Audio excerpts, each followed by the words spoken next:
Selamat malam semuanya, balik lagi di Sinema Tengah Malam masih bareng gue Bimo dan si paling film kali ini. Yoi. Gokil, main ke YouTube. Akhirnya Raja TikTok. belum. Gokil. Akhirnya kita ke YouTube. Iya, ke YouTube ala-ala aja, padahal yang nonton itu aja. Gak apa-apa, yang penting setia para kawan malam. Nggak tahu nih gue apa nih. Namanya belum ada. Namanya Okay. belum ada. Tapi oke lah, ini kita baru banget kelar nonton Monkey Man. Oh iya betul. Di direct sama Dev Patel. Yes, debut. Iya, debut. Sutradaranya ditulis sama dia juga. Ditulis sama dia, produsernya ada Jordan Peele. Ih, sutradara favorit gue. Iya, Get Out. Get Out. Kali ini dia sebagai produser di sini. Nope, itu dia. Gokil. Dan ini sebenarnya menjadi debutnya Dev Patel yang menurut gue jadi salah satu debut yang luar biasa. Asli. Ya. Dan gue kaget juga sih, ternyata gue pikir ini filmnya akan bersetting tuh di Hollywood punya. Maksudnya Iya, gue nggak baca, gue nggak lihat trailer. Sama, gue nggak lihat trailer. Gue pikir akan Hollywood trailer cuma lihat sekilas aja, tapi gue nggak sadar kalau itu tuh emang di latar iya di India itu ya. Iya, di India. Dan ternyata dia mengangkat budaya di Indianya dengan budayanya. Yep. Semua karakternya, walaupun memang di sini ada bahasanya dicampur ya, di mix ada langsung bahasa lokalnya sama bahasa Inggrisnya. Bahasa Inggrisnya. Wah, luar biasa nih karena gue tahu dia terinspirasi dari koreonya The Raid. Betul. Dia sampai notice sendiri kan pas di interview dia bilang sangat suka banget sama action di The Raid. Iya. Kelihatan banget sih ya emang ya. Kelihatan. Gore-nya The Raid Gore-nya juga tuh. Emang cocok si Dev Patel ini nonton The Raid dulu kan. Baru bener. Dan menurut gue untuk dari segi actionnya, gore-nya banyak yang fresh. Dalam artian kita yang nonton pasti juga setuju. Gila. Gue kira ya, gitu. Gue kira kayak mungkin orang-orang udah nonton John Wick ya. Iya. Mungkin kayak nih kayak John Wicknya India apa gimana. Iya. Tapi pas udah nonton, ternyata ini bukan hanya meniru ya, tapi emang explore. Modifikasinya juga bagus. Explore yang hal-hal baru, Korea baru juga. Iya. Kalau John Wick kita udah tahu style dengan tembakannya dar gitu ya. Ini kali ini dia nggak banyak menggunakan pisau tapi aksi tangan ya. Iya, sama sebenarnya paling sering pisau ya. Iya. Sangat sering menggunakan pisau nih di film ini. Iya. Mungkin nggak jadi deh, takutnya menyindir. Ya. Tapi ini bercerita tentang balas dendam seorang anak dari keluarga yang kurang mampu di desa gitu lah ya. Di desa, dan akhirnya ketika dia besar dia ingin balas dendam ke orang yang ngacuin desanya dia. Sebenarnya simple premisnya. Simple. Tapi alurnya berkembang. Iya. Ada Batman-nya juga. Banyak politiknya. Iya, betul. Gue nggak tahu ya apakah kalau misalkan gue orang India mungkin jadi gue lebih paham. Betul, lebih relate mungkin ya. Karena banyak footage tentang berita yang terjadi di sana, kayaknya itu nyata. Kayaknya Dev Patel yang mungkin menyindir banget ya, satir dan sarkas gitu. Dan sebenarnya ada satu kesamaan, gue tuh mulai suka mengikuti film-film India, dramanya, karena menurut gue film India kalau udah sedih banget bro. Parah, gue ngikutin beberapa film India di Netflix, gue nontonin. Kenapa konfliknya tuh satu yang gue tonton, yang mungkin kebetulan yang gue tonton adalah berawal dari kemiskinan. Yes. Selalu percintaan, perjuangan, sekarang tuh, sampai action, berangkat dari kemiskinan. Filmnya berakar banget ya. Berakar. Nggak yang macam-macam dari atas, tapi emang dari rakyat gitu loh. Betul. Cerita yang relate. Even horror, gue nonton film horornya berawal dari kemiskinan juga, dari bawah. Kayaknya menurut gue emang filmmaker India mungkin sangat resah mungkin ya. Iya, karena setahu gue nggak merata banget kan. Di sana kalau emang yang karena ada kasta kan. Betul. Karena dia main kasta kan. Setahu gue. Tapi gimana menurut lo untuk film ini as a plot simple tapi lo puaskah dengan ketika lo keluar? Agak naik turun menurut gue pace-nya ya, kayak beberapa kita dikasih cerita yang cepat, kita ngikutin langsung intens banget. Terus kadang kita dikasih pelan yang beneran, mungkin kalau lu nonton ngantuk bisa tidur ya. Iya, gue tidur sih. Ada maksudnya gue tidur, jujur, gue capek, gue tidur gue. Iya, tapi gue setuju sama lu juga sih. Naik turun gitu. Di mungkin 10 menit pertama kita masih enjoy. Ketika adegan fight-nya kita suka banget, kita ya bener-bener kayak fresh lah menurut gue. Tapi memang sejam, mungkin udah 45 menit itu lu mulai turun tuh. Turun itu bener-bener pelan banget pace-nya. Udah malah menurut gue pribadi keluar dari inti permasalahannya. Kalau dari gue pribadi, maksudnya ada beberapa momen yang lu tujuannya sebenarnya apa sih? Iya. Lu kan cuma satu sebenarnya mau membunuh satu orang gitu balas dendam, tapi jump into politik, Iya. Habis itu masuk ke mana-mana itu mulai jadinya ke malah paling atasnya gitu ya. Betul, itu kan. Tapi gue paham sih karena emang yang dibunuh terakhir tuh emang si mastermind kan. Betul. Mastermind. Tapi maksud gue cuma dikit gitu enggak. Iya. Tapi di awal kita nggak ditis mastermind itu. Kita cuma satu di tengah-tengah malah kita baru di spill akhirnya di tengah ternyata di atasnya si polisi ini ada lagi. Iya. Itu tuh sebenarnya di situ yang gua rada ngantuk di situ karena lumayan pace-nya turunnya lumayan lambat, apalagi ditambah banyak hal-hal yang gua nggak tahu sih apa karena gua skip tidur atau kejelasan. Lu mungkin bisa jelasin di mana yang dia kabur dan dia jatuh dan ditolongin sama orang. Nah, orang ini tuh siapa? Orang-orang yang nolong dia siapa? Orang-orang yang itu tuh motifnya apa? Kenapa tiba-tiba dia mau bantuin Dev Patel? Itu menurut gue relationnya, connectionnya kurang begitu strong. Setuju sih. Kayaknya emang nggak terlalu gimana kan tiba-tiba dia ditembak, terus jatuh, terus blank tuh, terus tiba-tiba dia bangun udah di kuil. Ya kita nggak tahu itu apa kan? Iya, nggak.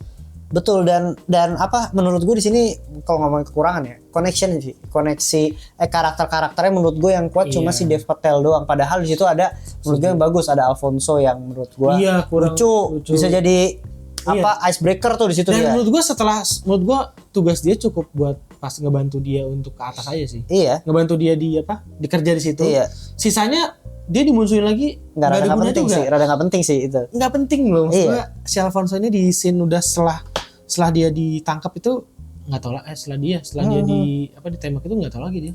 Gue setuju. Oke, dia ngomong itu take out. Terus cewek yang ada itu juga gue nggak tahu apa fungsinya. Gue nggak ngerti sih. Di situ juga nggak dapet gue.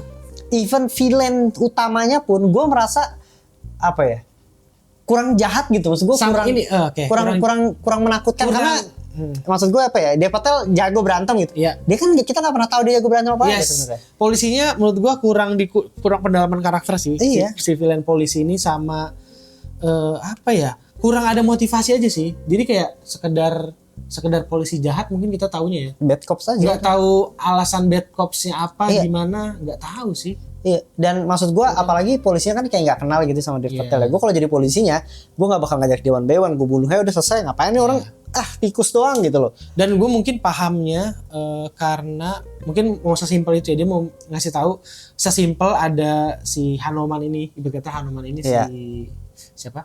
Si Dev Patel ini, itu sama si ada yang jahatnya. Yang jahatnya iblisnya ini dia akan menjadi sebuah kehidupan yang berulang ya. Dia kayaknya sebenarnya sesimpel itu, dia mau ngasih tahu kalau dari zaman dulu sampai zaman sekarang pun cerita ini tuh akan terus ada gitu, kayak orang yang ngelawan tiba-tiba kuat melawan kayak melawan dinasti gitu.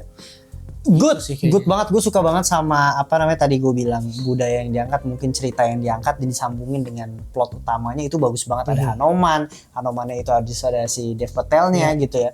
Gue suka banget. Terus kita kalau ngomongin sinematografi sedikit luar biasa juga, maksud gue semua yang gue rasa di sini untuk debutnya gokil, karena menurut gue PR dari film action adalah kamera movementnya itu terkadang bisa bikin pusing, terlalu banyak cut biasanya. Iya.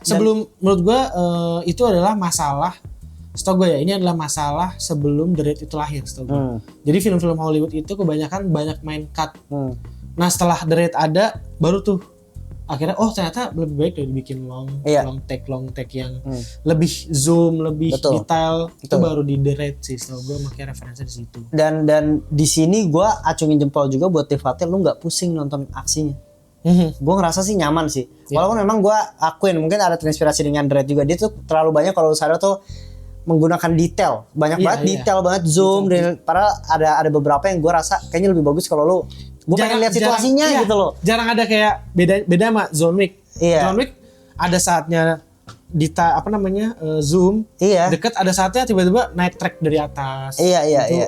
Itu keren maksud gue di sini tuh merasa ya walaupun bagus, intinya detail juga, maksud bunuh-bunuh tiba-tiba udah ada pisau di sini lah, ada ini di mana itu bagus, cuma dia mainnya zoom terus aja gitu. Tapi kalau ngomongin action favoritnya, sedikit spoiler lah, ini udah masuk spoiler dikit. Momen apa? Momen di lift sih. Anjing sama lagi ya. Kayaknya udah memorable banget ada. Wah gila sih sama yang ending juga gue suka sih. Enggak sih, gue di lift sih. Tapi ya di lift sih menurut gue. Di nomor 1. Tapi menurut gue kalau mau pilih lain, kayak finishingnya juga oke. Dan nggak ketebak aja. Gua ibarat kata apa sebutannya kritikal apa sih?